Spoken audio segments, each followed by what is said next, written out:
Welcome to the Art and Science of Complex Sales. This is a podcast where we explore how the best B2B sales leaders make the complex simple, drive relationships and revenue, and generally elevate the sales profession. In this podcast, we're bringing together sales experts, thought leaders, top account executives, buyers, industry insiders, all to share their experiences and best practices for navigating the complex sales cycle. So whether you're a seasoned sales professional, a sales leader, or just starting out, you're going to find practical insights and actionable advice that you can apply to your own sales journey. Plus, we have a bit of fun. Derek Baer is living his dream. As the Vice President of Corporate Training at Kurlan Associates, Derek's mission is to uncover untapped growth potential at his clients and help them execute for success. A lifelong learner, Derek is passionate about the work, learning from some of the best in the field and passing along those lessons to others. He hosts a fantastic long-form podcast, unearthing the lessons of some amazing guests on constructing success. So let's dive in with Derek Baer. Derek, my man, welcome to the show. Paul, thank you very much for having me. I'm honored to be here. Yeah, no, it's awesome. And truth be told, this is one of our first conversations, but I've been following your work on LinkedIn and I know the organization with you. So I'm really pumped about the stuff you can bring to the table today. Well, I'll bring my A game. I'll do my best to bring my A game. And yes, this is our first official meeting. So it's a pleasure to meet you and I'm looking forward to the conversation. Well, if you're working with Kurlan, I'm not sure you have a B game. I'm not sure you're allowed. We'll find out.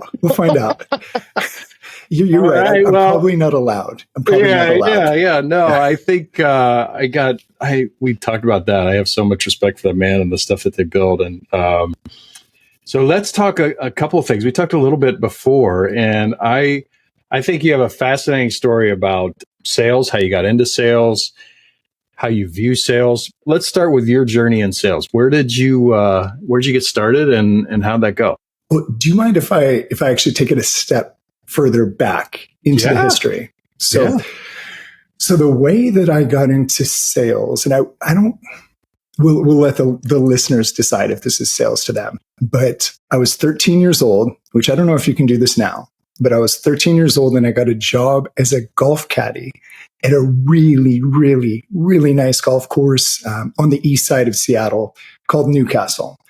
And this is my first job where I could get tips. And it was after the first round where I realized that, getting tips, so it's not after the first round. After the second round, when I realized tips can vary and that I was selling myself. So the better I was and the better I served the golfer and the more I was able to say, and I didn't golf at the time, so I just pick up on what I was seeing out on the course. But the more I was able to say, I'd use a pitching wedge here instead of the 8, the better my tips got. So that is where I first had a selling role, if you will, and then restaurant work from there. And then my first professional selling gig, if you will, was in inside sales and making 100 cold calls per day.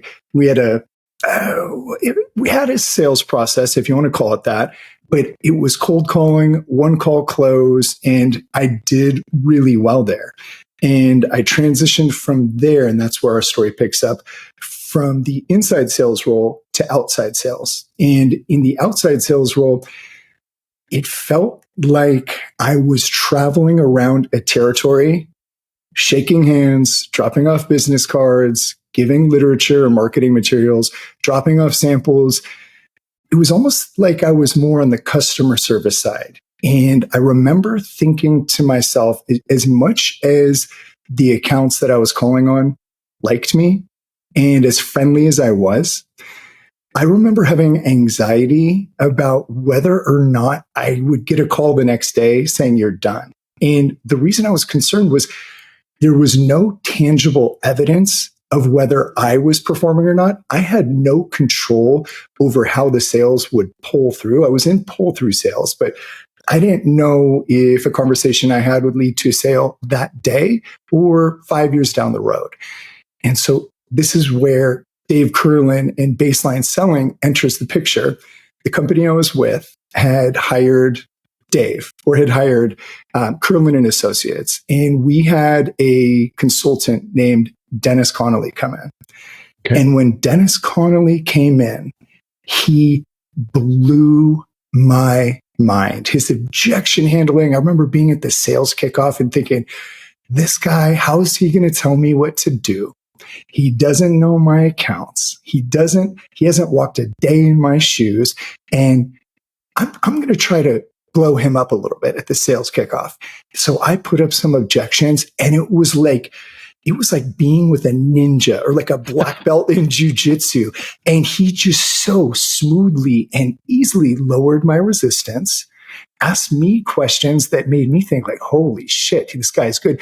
And just the way he handled every barrier that I put in front of him, it was like he was a magician. And in that second, it took 1 second for me to be bought in. I'm coachable, but you've got to be able to show me that you're a coach worth following. And so when he came in, I just embraced the baseline selling methodology. Every second that I could learn more or read more, I bought the book. I was using the flashcards. I just soaked it up. And my career in general improved. But within this organization, I would say within roughly 8 months, I was promoted to an international sales role. So I was covering part of Canada, the West Coast, or the Pacific Northwest, into, I would say, as far out as North and South Dakota. But then I had from Central America down to Argentina. So if that wasn't the proof in the pudding, like there was no question that this was the right thing for me to be doing. And if I look back, and this is rewind 11 years ago, the people that didn't buy in at that company, and I shit you not, this is real. The people that didn't buy in are still in the same role, in the same position, haven't improved their station in life, if you will, whatsoever. And using everything that I absorbed from this training, I was able to advance my career. I was able to start a company. And on a personal level, I learned how to listen. And I think I mentioned this a little bit, but even to carry over to family or friends or dating and not presenting everything about me and, oh, I've done this and that, like almost every guy that you hear when you're out at a bar or a restaurant that's trying to look cool in front of their date. I was asking really good questions. When did you do that? Tell me more. How'd that make you feel? And they would sit and look back at me and just say, wow, I feel like I know you so well. You're such a good listener. And these light bulb moments, I'm like, holy shit, I am so fortunate that I was able to encounter this training. And I was so fortunate that my company was willing to invest in me. So I told you I take off on these little rants. No, there's awesome. My first one. Well, that's awesome. So I want to dive a little bit because let's dive on that. So pick the 2 or 3 aspects then. So what did you learn specifically from baseline training or the experience that really helped? I heard listening and asking questions, but what are some of the things that really helped your sales career take off? So listening is going to be, I want to double down on that. Because the second piece I'm going to add in is differentiating yourself. So by listening, immediately I differentiated myself. I was able to understand the concerns, worries, fears, issues, pain in the ass, whatever you want to call it, that the prospect was having. Now, prior to that, I'm not even going to say, I won't talk about any other companies. I'll talk about me versus me. The entire time, or as much as I can. The previous Derek would go in and talk about the product and how much it can do for them. And that is so wildly inappropriate for me to come in and tell how my product is going to help you when I don't even know what your struggles are. And in consultative selling, which you have to listen really, really well to sell consultatively, and we use the doctor analogy all the time, is imagine you set up a doctor's appointment and you walk in and before you've even talked about a thing, the doctor says, here's what I prescribe and let me know how it works. This is going to be the right fit for you. I would turn around and run out of that doctor's office So listening falls into consultatively selling. And I would say major differentiation as well. And this is just for anyone out there that's looking to improve their game. This isn't necessarily involved in a methodology, but being indifferent. And not being indifferent like, oh, I just don't care about anything. But it's so easy to smell commission breath. It's so easy to hear when someone's just pushing and pushing and pushing. And when they're pushing, that's their agenda. And I look at sales, the way I view sales, if done correctly, we're here to serve. And if you have an issue, I'm going to serve you with what I think is the best solution for you, whether that's with me or without me. And that's a big thing to pick up on. I'm going to do what's right for you. And I don't care if I'm getting paid for it. And I don't care if you continue with me. Now, being that it's a service, if I'm not listening and if there is no problem and I continue to steamroll you, now I'm a pain in your ass. And I never want to be that person. So I'm not saying to not hang in there when you're on a sales call. I'm not saying to push back or ask the next good question. But if someone says, I'm going to use a dating analogy again. Okay. Or we'll use dating. We could say marriage. And I used this yesterday. So hopefully I don't offend anyone with this. If you are 6 months into your new marriage, and I'm going to use Cindy Crawford. Okay. That's my since I was little, that's my all-time crush. So Cindy Crawford comes up and says to me, hey, Derek, oh my gosh, it's so good to meet you. Like, do you want to go on a date? If I'm 6 months into this new relationship and I couldn't be happier, it doesn't matter who in the world it is. I'm not interested. I'm happy. Now let's fast forward, and I'm knocking on wood. I hope this never happens to me, but let's say it's 15 years later. I'm just fresh off of a divorce. I'm getting separated and Cindy Crawford approaches me. I'm gone. I'm going on that date. And so in general, me included, I've been this, we don't listen to people saying, I'm happy. I have oh, great. You could make me 20% more. I don't want 20% more. What if when I switch to you so that I can make 20% more money, I hate you and I hate your services and they're unreliable. So that's a little. No, I can't agree with you more. I mean, one of the things that I remember this one time I'm sitting in an office with my buddy Michael, and it was a call, and this guy had been calling, and so, and at the time I was running a sales as a service company, so I was like, I respected people that didn't give up, right? So I picked it up and I put it on speakerphone. And it was a guy that was selling event services. He essentially got on the phone and he told me immediately that he was going to be able to increase my business 50%, that he was going to be able to get me in front of all the right decision makers. He told me immediately that he was, going to be able to help me sell.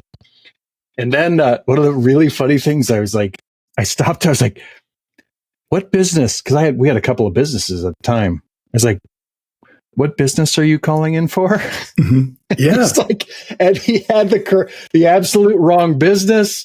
He had, he didn't know anything about me, but he had gone down all the bullet points, and it's so truthful that value is completely in the ears and the eyes of the beholder, right? There is nothing you can get from as a salesperson that you can achieve with somebody without first listening and understanding.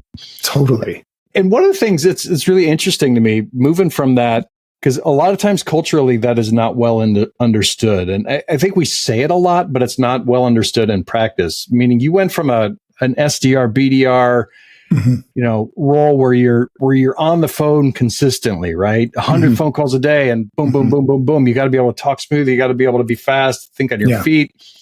A lot of times people don't, and there's a process that you just follow, right? A lot of times people don't include questioning in that process. They don't include understanding. No. So moving from that, do you see that a lot in the market where people are moving from that to kind of where you were and like, what the hell do I do in outside sales? Yeah. So I can't speak for everybody. It's going to be company to company. And for all I know, there's companies out there that have their own process pre-built and they have their methodology that they're using. For the listener that can't see my face right now, I'm now getting a shit-eating grin because as I'm saying, I can't speak for every company. Being on the consulting side, I see it a lot that there is no process and salespeople are lost. They're lost. And more often than not,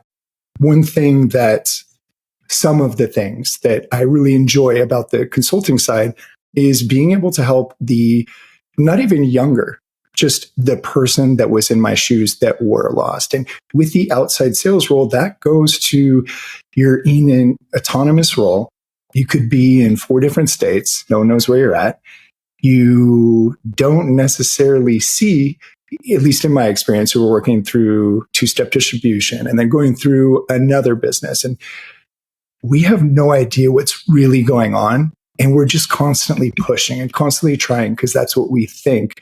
I'm going on a rant again. But yeah, I see it more often than not. They're out there and they think they're doing a good job. Yeah, had a great meeting. And the sales manager, the sales leader goes, awesome. Not what was great about it. What did you guys talk about? Did you uncover any problems?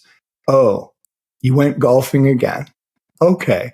And then we think because we build such good relationships and I don't want to ruffle the feathers and I don't want to ask how things are really going. I just want to keep taking you out to dinner and playing golf. We're hoping and praying that that'll lead to an order.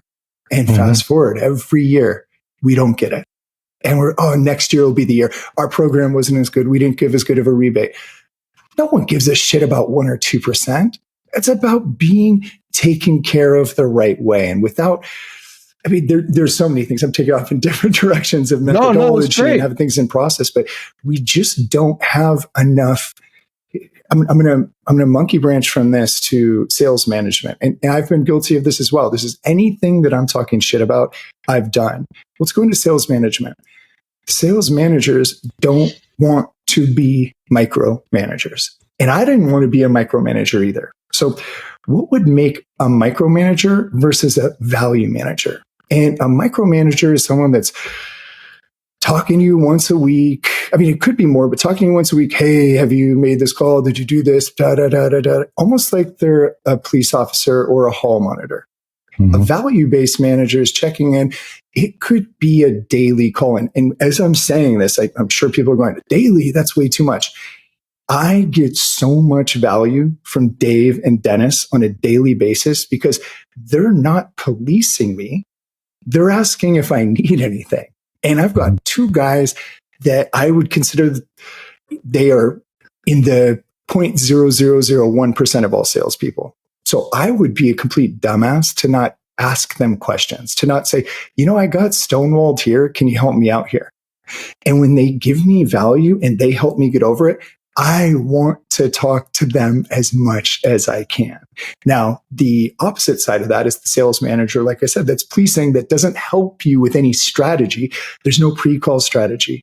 There's no post-call debrief. They're looking at your pipeline and going, okay, it looks pretty full. They're not going through and saying what's real and what's not. What's actually going to close? Oh, this has been in here for 16 months and you haven't heard from them in 16 months.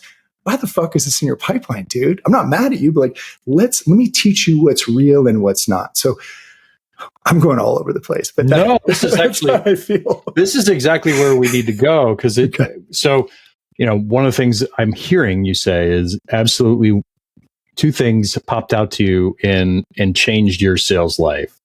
Listening and then methodology. And that methodology as a part of it has coaching and discipline within it. Right. And one of the things that I completely resonate with this idea relative to sales managers and sales coaching. And let's see if you resonate with this, because I think one of the key things that is lacking today in sales management is we think we're managing by the numbers, like we're taught to manage by the numbers and manage by activity and all this stuff. I mean, again, I ran a sales as a service business. I knew the importance of activity and the importance of hitting numbers. But so many sales managers, that's all they know. And then they use that as a blunt instrument. Your goal is 50 calls today. Why didn't you make 50 calls today? Right. What if that person, got 7 meetings? Right. Right. Today, right? And so there's stories that numbers are really bad at telling.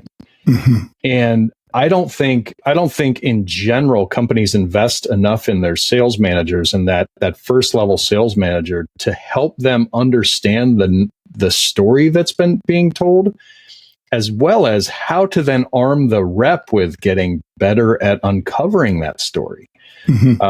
So tell me, and you nailed that with Dave and Dennis, how do you help people with that as well? Because it's not just the numbers, it's so much more.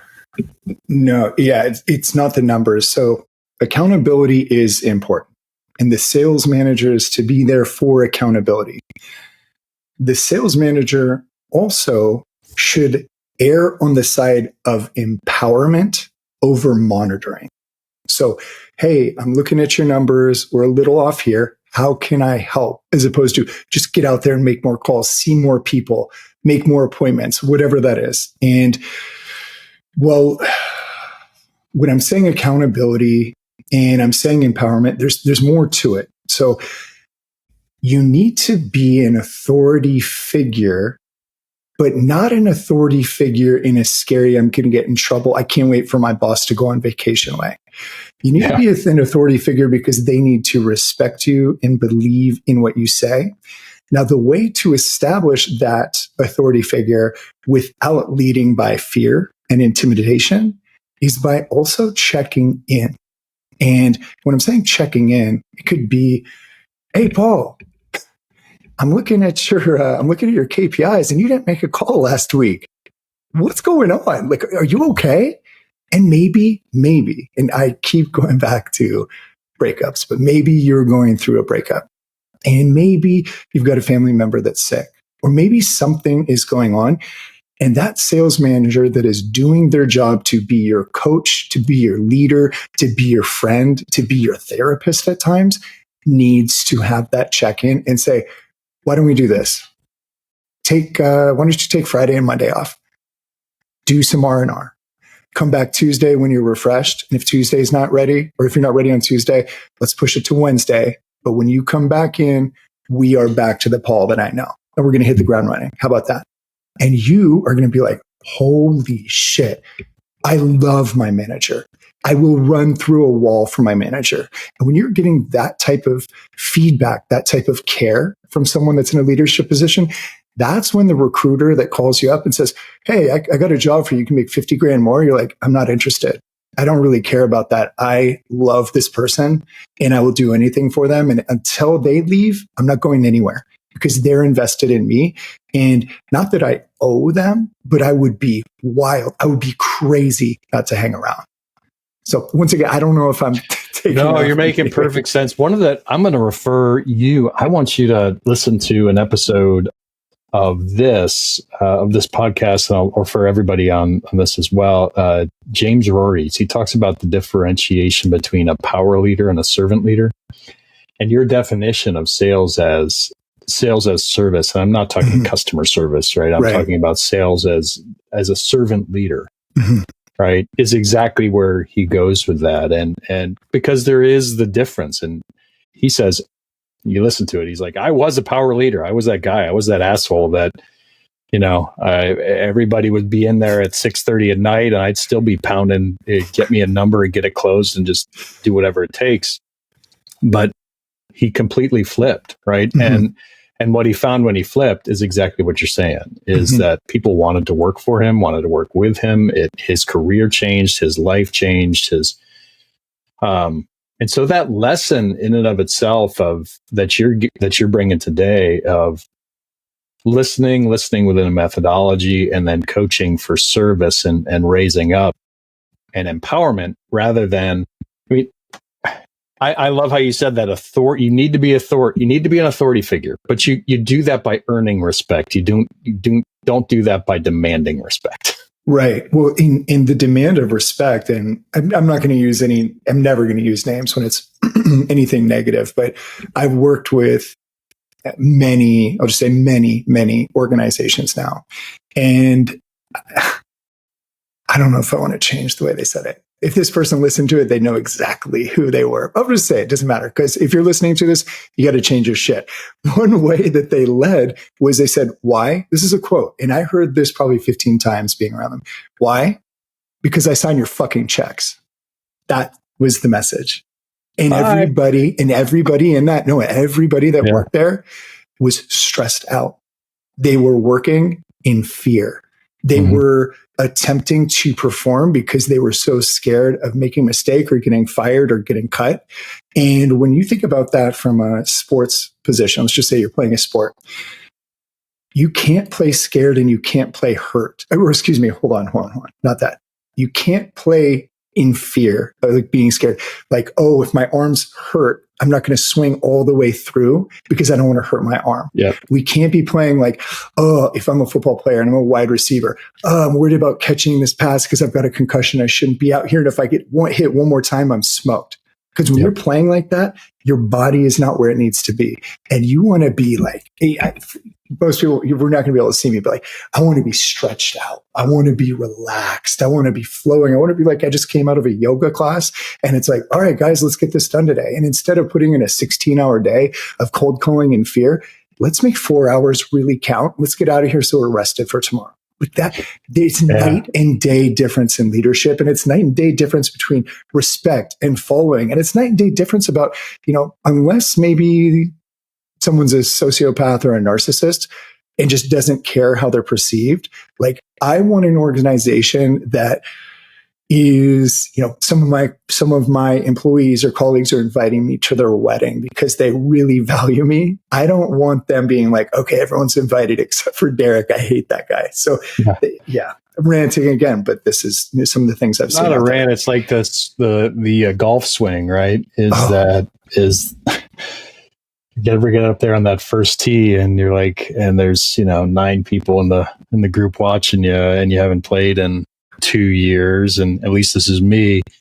If I just go up there and forget everything, I'm like, I'm here to have fun, and then the swing just comes back and I hit it down. But if I clench, if I get it all try it, like it goes, I hit it at a right angle, right? Yeah. So, and that's where I think that is one of the great things a coach can bring, is to empower somebody to be able to make things their own and leverage their skills and abilities in their own way, not having to mimic anybody, and not be afraid of failure. Because like you, I've been around a lot of sales organizations, right? And the ones that are fear dominated and people are afraid of failure, you have very little change to the positive in terms of innovation that comes out of the sales team, innovation that comes out, there's nobody that's stretched themselves. It's like, oh man, I want to go after this. Right. So I could assume what that organization looks like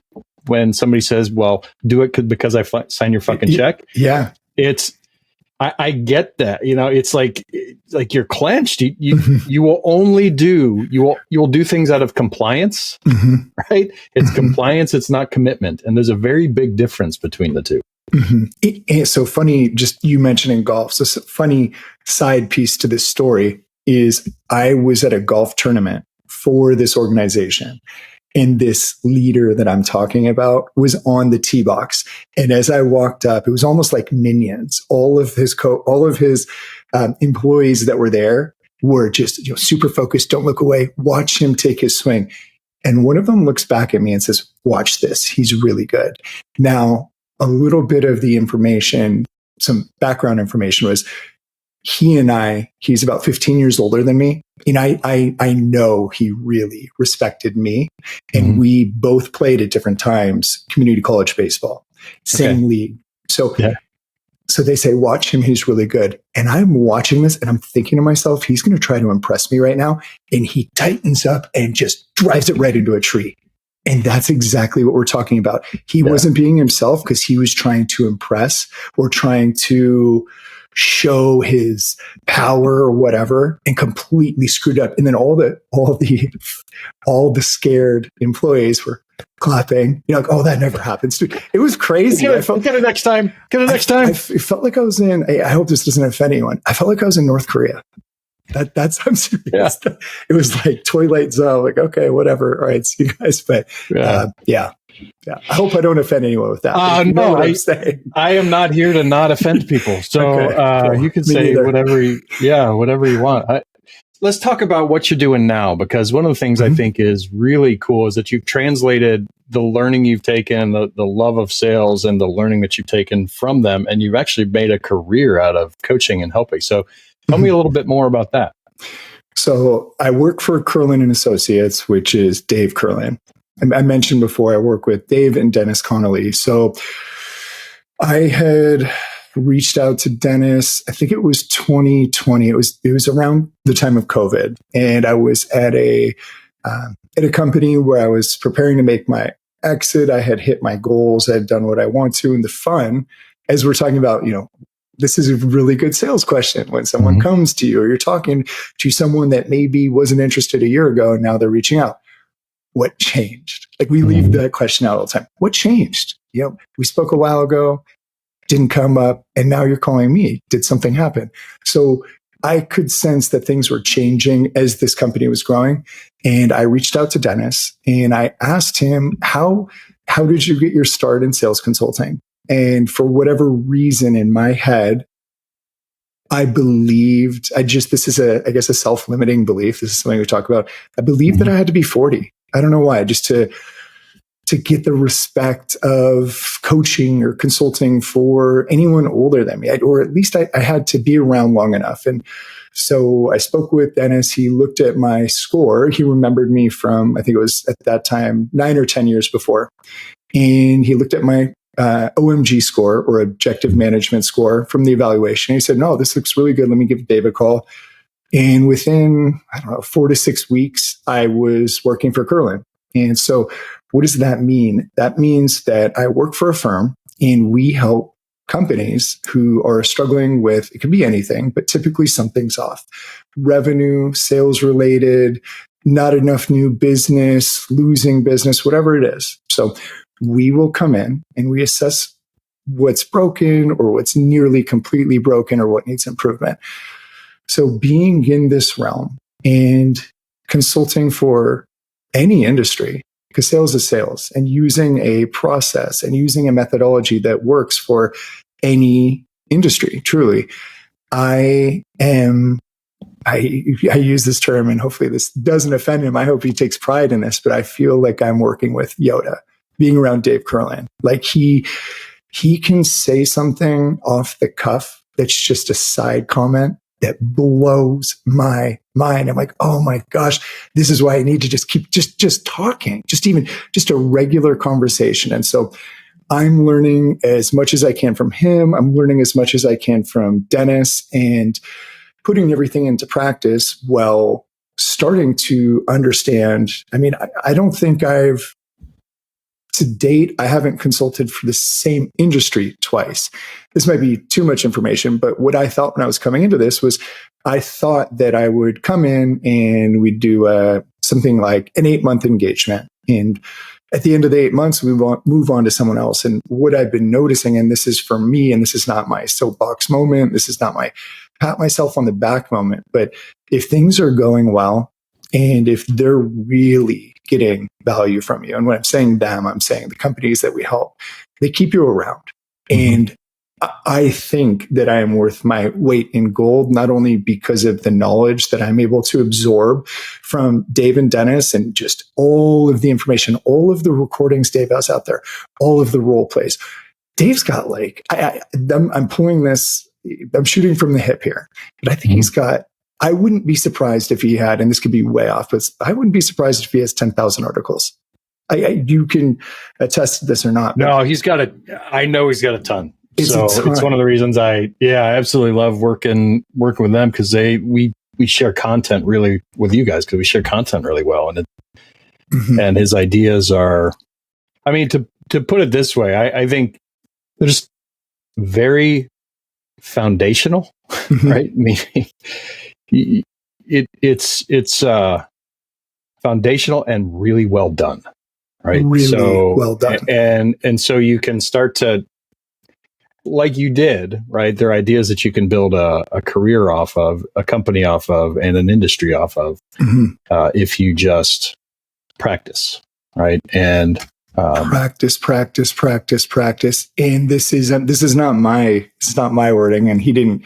I'm sure he wasn't the first one to say this. I know he wasn't, but this is just something I picked up from him the other day in watching him coach in a sales leadership intensive. But practice. Practice doesn't make perfect. Practice makes permanent. So we want to make sure we're practicing the right things. And being that I have this exposure and being that I have access to all of this brilliant, and it's nothing short of genius information, I'm fortunate to be in a position where I'm learning the right things every day and I'm drilling the right things every day. And then when I'm working with the teams that I'm helping, that's like me scrimmaging, or that's me going into game mode. So I'm able to execute everything that I'm learning and put it through to them. So I'm getting the reps. And I think let me take a step back. I jumped into this as well. I like it. I want to help people, but I want to master sales. And the only way to master something is to be able to teach it to others. And then when you teach it to others, to be able to repeatedly teach it, because I've got blind spots, but I'm looking out for everyone's blind spots. So I'm constantly refreshing. Maybe someone is in the beginning of their selling journey. Maybe it's a VP of sales that needs leadership help, but I'm constantly looking for these spots. And because I'm doing that, I've got 1,000 times the reps of anyone else because I'm helping all the time. And if there's anything to it, that's what I love, is being able to help, but also being able to gain knowledge while helping. Yeah. It's been a beautiful thing. I couldn't be happier. Well, no, that's awesome. And I know you're knocked it out of the park, and this was fantastic. I think people get a lot of great info from it. How do people find you online if they want to get in touch with Derek? So I'm annoyingly active on LinkedIn. Annoyingly. I don't like, in general, I don't like people that post on LinkedIn as much as I do, but that's something that I had to do when entering this industry. So LinkedIn, you can find me D Baer, and that's DBAER at Kurlan, KURLAN Associates, which but ASSOCIATES.com. So those would be the two best ways to get a hold of me.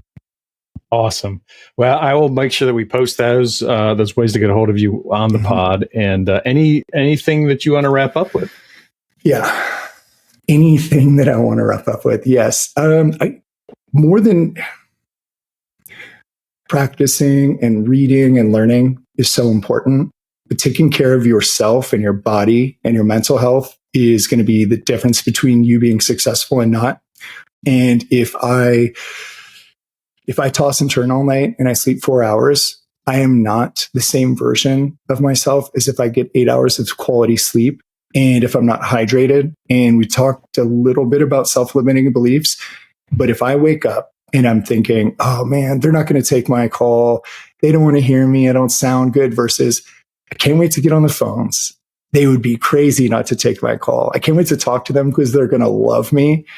They're going to have very, very different outcomes. So take care of yourself and know that your job is not to sell people. And when I say sell people, your job is not to convince people to buy shit they don't need. Your job is to find people that need your help. And by asking simple questions, you can save yourself a lot of time. Like, hey, Paul, I sell, whatever pickup trucks. You say, I've got the best pickup truck in the world. Great. I probably don't have anything for you. But if I ask you a couple questions, you say, yeah, I've got these big dogs. I'm driving a Mazda Miata. It's kind of been troubling me. Maybe I can interest you in this Ford F-250. So go out and find the people that need you, and your life, your career, your stress levels will be, your life and career will be better. Your stress levels will be at a minimum because the job will be fun and people will be grateful to have you there to help them. Awesome. And I think we're going to need to do a whole nother episode on this take care of yourself side. But with that, I am going to bring us to a close and say thank you so much, Derek. It's been awesome. For anybody that, like I said, wants to get in touch with Derek, make sure you check him out online. You can also email him, and we'll make sure that everything there is posted. Everybody, thank you so much for coming today. It's been awesome to have you. Awesome to learn from Derek, and keep shining bright. We'll talk soon. Thank you, Paul. Thank you so much for listening to the Art and Science of Complex Sales. This podcast is sponsored by Membrane and our partners from around the globe. Here at Membrane, we believe that B2B sales is at a crossroads. Due to decades of quantity-based prospecting, information overload, and really a shift towards efficiency over service and pitching over leadership in sales, customers are saying enough is enough. They're tuning out average performers and choosing to take most of the buying journey on their own. This results in up and down sales results, forecasts that are all over the place, and salespeople that are half committed due to the fact that they're having poor results and they have an inability to truly connect with customers. We believe the road successful companies are taking to combat this is threefold. Number one, training to create leaders and executives across all areas of the team with strong habits and sales methodologies that bring value. Number two, technology. Technology that focuses and helps a salesperson succeed and reinforces great habits, rather than wasting their time on filling out fields for reporting or wasting their time on spamming customers that have no interest in ever buying. Third, talent. And I'm talking about talent that's empowered and emboldened to make a difference for their customers and their companies. So where are you on that journey? Membrane and our network of partners across the globe are here to help and to elevate the sales profession. We streamline critical technology by combining CRM, training and enablement, and more into one seamless platform. We drive best-in-class methodologies through our partners. They provide the top thought leadership methodologies and resources from across the globe. And our collective efforts are dedicated to recruiting, training, coaching, and empowering, and measuring the habits of the top teams in the world to ensure success. Join us at membrane.com to learn more. And thank you so much for listening.